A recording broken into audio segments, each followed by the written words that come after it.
नमस्कार दोस्तों, मैं फिर से प्रस्तुत हुआ एक छोटी सी कहानी लेकर जिसका शीर्षक है कहानी एक बेरोजगार की। बात तब की है जब राघव गुमसुम सा एक कोने में बैठा था।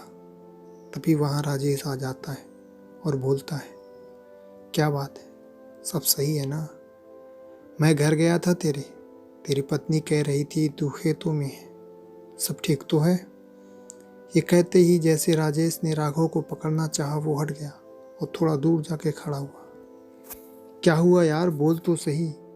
शाम हो रही है, घर चल, बता तो क्या हुआ, क्यों नहीं बोल रहा है?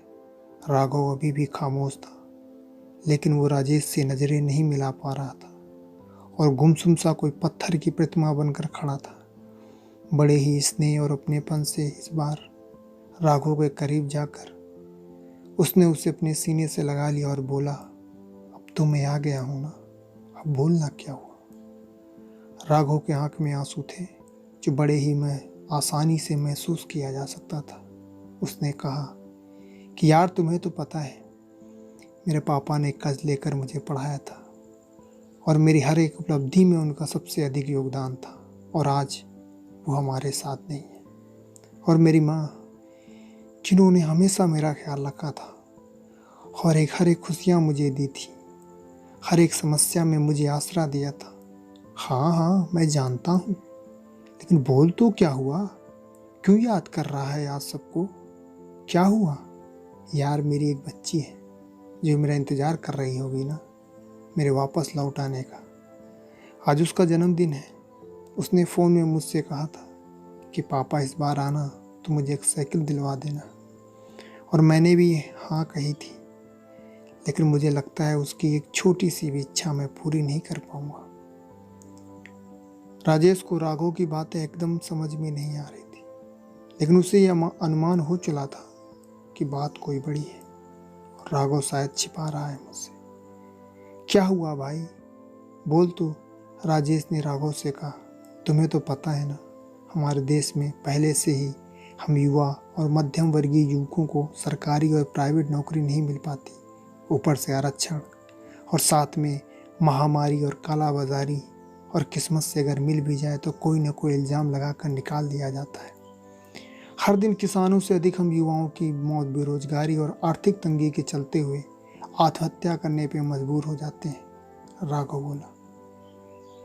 लेकिन राजेश को साफ पता चल रहा था कि राघव की जुबान आज लड़खड़ा रही है। हाँ तो क्या हुआ, तेरा क्या संबंध है इससे भाई?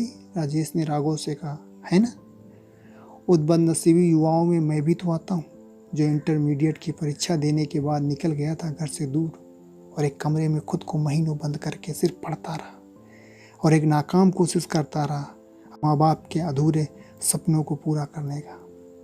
लेकिन मेरे सपने भी आजकल के नेताजी की तरह खोखले और भ्रष्टाचार से लिप्त हैं। कहते हैं ना कि सालों इंतजार किया था मैंने नई भर्ती का, लेकिन हुआ कुछ और।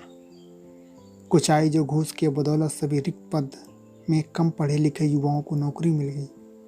कुछ का तो परीक्षा में उत्तीर्ण किया लेकिन जांच के लिए कोर्ट में अटक गई, अभी तक कोई सुनवाई नहीं हुई। तकलीफ होती है जब कम पढ़े लिखे युवा आरक्षण की वजह से सरकारी अफसर, डॉक्टर, इंजीनियर और अध्यापक बन जाते हैं, जो खुद के साथ साथ इस समाज के जीवन के साथ खिलवाड़ करते हैं और इनकी बनाई इमारतें अल्प समय में ढह जाती हैं। इन जाहिलों की दवाओं से लोग बड़ी संख्या में मरते हैं, और जो सरकारी अध्यापक खुद कभी विद्यालय नहीं गए, डिग्रियां खरीद लेते हैं और भविष्य के साथ साथ देश की बुनियाद को भी धूमिल करते हैं। खैर छोड़ो, मुझे क्या लेना देना। बड़ी मुश्किल से जैसे तैसे एक प्राइवेट नौकरी नसीब हुई। आज वहाँ भी 5 लाख का चोरी का इल्ज़ाम लगाकर निकाल दिया। कहते कहते राघव अचानक ज़मीन पर गिर पड़ा और कांपते हुए लड़खड़ाते आवाज़ से राजेश से बोला, यार राजेश, मैं थक चुका हूँ, अभी संसार से अलविदा कह रहा हूँ। वैसे भी मेरे पास वक्त कम है, मैंने कीटनाशक दवा खा ली है, मेरा एक काम करोगे? राजेश ने सर हिलाया। मेरे मरने के बाद मेरी लाडली से कह देना कि तुम्हारे पापा बहुत दूर चले गए, ना तुम्हारी साइकिल आ पाएगी ना ही तुम्हारे पापा। और राजेश के गोद पे राघव ने दम तोड़ दिया। इस तरह से लाखों, ना जाने कितने राघव अपने माँ बाप के दुलारे इस देश के भविष्य के प्रतीक इस दुनिया से अलविदा हो जाते हैं। और ये किसी की पार्टी या सत्ता की हार नहीं है, अपितु पूरे भारत की भविष्य की हार है। इसलिए कुछ करिए।